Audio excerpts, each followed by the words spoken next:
இன்காம்ப்ரிஹென்சிபிலிட்டிஸ் ஓகேவா. INCOMPREHENSIBILITIES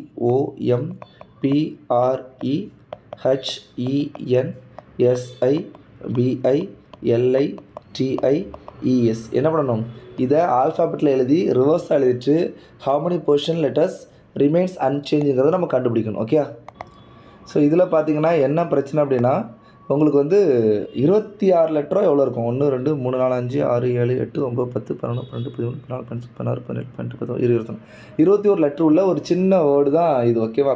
இதை நான் இப்போ ஏபிசியில் எழுதணும், ரிவர்ஸாக வேறு படணும். இங்கே பாருங்கள், இப்போ பி சி இ எத்தனை இ இருக்குது, 2 3 4, அடுத்து என்ன இருக்குது, ஹச் வரும்.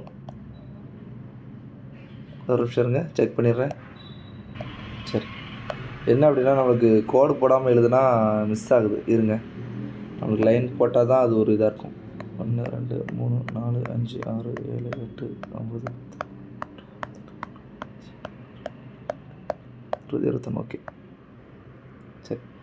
இப்போ எழுதுங்க, என்ன ஆகுதுன்னா பி சி இ இ இ 3 இ இருக்குது. அடுத்து ஹச்சு, அடுத்து வந்து ஐ எத்தனை இருக்குது, 5 ஐயா, 3 4 இ இருக்கா. ஓகே. ஐ ஐ எஸ்ஸுக்கும் என்ன தான், ஐ தான்.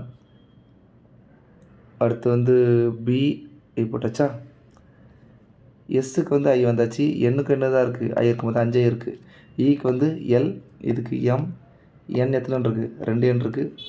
அடுத்து பிக்கு வந்து ஓ வந்தாச்சு, இது பி வந்தாச்சு, இது ஆர், இது எஸ், எஸ் டி. ஸோ எல்லாம் போட்டாச்சு. இப்போ இதில் எத்தனை ரிமைன் அன்சேஞ்சுனா, இங்கே ஒரு ஐ இருக்குது, அடுத்து இங்கே ஒரு ஐ இருக்குது, 2 ஐ தான். So answer option C 2. Answer option C 2.